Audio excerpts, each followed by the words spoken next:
Welcome to this week's edition of Outdoors Online, a weekly webcast produced by the North Dakota Game and Fish Department. I'm your host, Tom Jensen. My guest this week is a familiar face. Wildlife Division Chief Jeb Williams joins us. We're going to talk about the upcoming firearms deer season. Jeb, a lot fewer licenses available this year again. Yeah, unfortunately, Tom, we're down, and I think that the public would like to see more deer out on the landscape. We issued the lowest number of licenses since the late 70s, and so it's a different ball game for folks out there that have been used to a pretty good deer population for the last number of years. Right. Is the herd going in the right direction, though? Well, I think in some places it is. We have made some pretty significant cuts, since 2007, really. Sure. I mean, it's when the population kind of peaked and our license numbers peaked at just below 150,000 licenses. We have been on a pretty steady decline since, and the majority of those licenses that we have cut back on have been in the antlerless area, and so we've made some significant cuts. In some areas they weren't significant enough to where we have to continue to do that, but anecdotally, we hope that we've hit the bottom of the deer numbers and to where we can start working back up. Jeb, let's talk about the upcoming season. Just in generalities, what can hunters expect? Well, I think for the individuals that were fortunate enough to draw a license, Tom, I think they're going to have a good quality hunt. We know that in most units throughout the state that there are good pockets of deer in some of those units.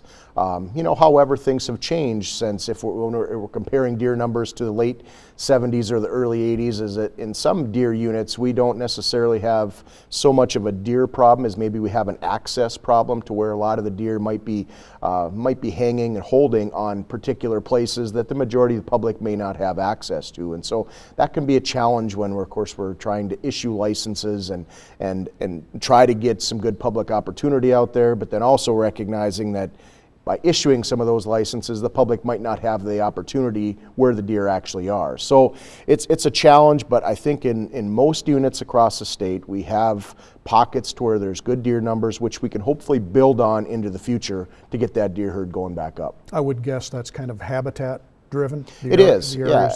It absolutely. There's no doubt that it's habitat driven, where there is still good habitat associated in some of those particular deer units, and so there's no doubt the landscape has seen some changes when it comes to what the landscape can hold in regards to the number of deer.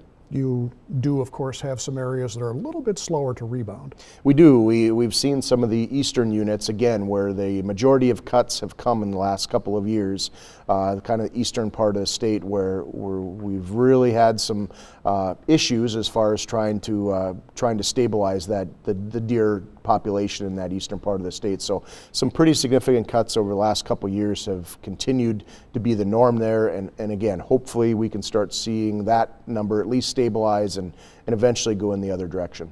The mule deer herd was a big concern for a long time. In fact, we gave out 0 mule deer doe tags there for a couple of years. Is that working? Well, it appears to be, Tom.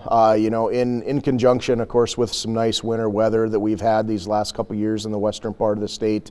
As we've talked about a lot in the past, mule deer are definitely slower to rebound. They're not as their reproductive capability isn't as high as what white-tailed deer are, so it does take them a little longer to rebound. And so if we can be really conservative with those antlerless licenses, which we have, again this year we did not issue any antlerless licenses, but I think it might be fair to say that this may be the last year of that. We have really noticed some nice increases, especially in the southern Badlands, to where there's going to be some opportunity to be had probably next year in that antlerless population, and as we're seeing the numbers probably high enough to where they might be starting to put some pressure on some private landowners in that area. A couple of years ago, Jeb, the actual deer harvest lagged behind primarily because the crop harvest lagged behind. It was a very wet October.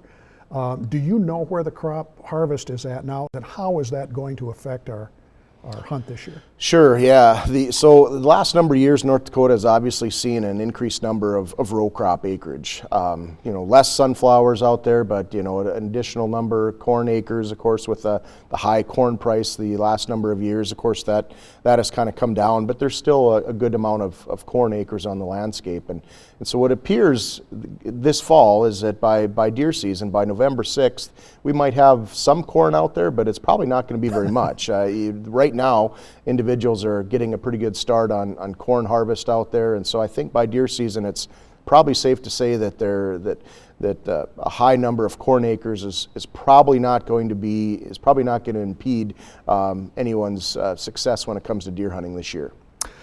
The past few years, Jeb, we've had some issues with disease in the deer herds, EHD, CWD. Where are we at on that?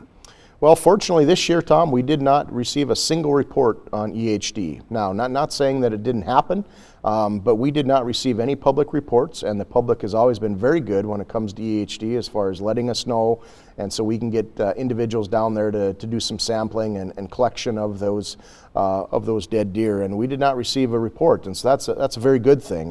We've had our fair share of EHD in the last 5 years in southwest part of North Dakota, so that was definitely a good thing. CWD, of course, continues to be a concern for the department. All of our CWD positives have been in the Unit 3F2, and we hope that at some point in time we will not be receiving any positives, but that's probably not real likely. We know that once CWD is on the landscape that there's probably going to be continued positives out there, but the good news associated with CWD in North Dakota is it has been contained to the Unit 3F2 down there, so it has not spread into other units, and of course that is a positive. Of course, that CWD has made you kind of tinker with the baiting regulations, of course, in areas around 3F2. It has, yeah. That is one of the things that we always said, that with baiting, if we did have a disease concern or disease risk, and of course baiting can add some challenges to any type of disease risk out there, and so there are 5 units where there are baiting restrictions that are in place because of the CWD concern. All right. Any new rules, regulations people need to be aware of? No, for the most part, Tom, things are kind of as is what they've been in the past, but we always remind people to make sure to read up in the guide and the proclamation to make sure they're familiar with all the current rules and regulations. Okay. Should be a good season if you got drawn. For those individuals fortunate enough to draw a license, I think they're going to have a really quality year. All right, Jeb, thanks. Thank you, Tom. Here are a few suggestions to help you get ready for the firearms deer season, which starts at noon on Friday, November 6th and ends on Sunday, November 22nd. First off, find your license now. Don't wait until the last minute. If you realize you can't find it now, you can still get a replacement license by contacting the Game and Fish Department. Make sure your firearm is working properly. Take it out, sight it in, make sure all the moving parts are working. Familiarize yourself with all the rules and regulations pertaining to the deer season. Read the proclamation. Make sure you understand the do's and don'ts for hunting deer in North Dakota. Make sure you know how to properly tag your harvest. If you're successful, there are ways to tag a doe and a different way to tag a buck. Also, make sure you know the rules about transporting your deer, or if you're going to transport an animal for someone else. And most of all, this season, be safe. For Jeb Williams and the rest of the staff here at North Dakota Game and Fish, thanks for joining us for Outdoors Online. We'll see you again next week.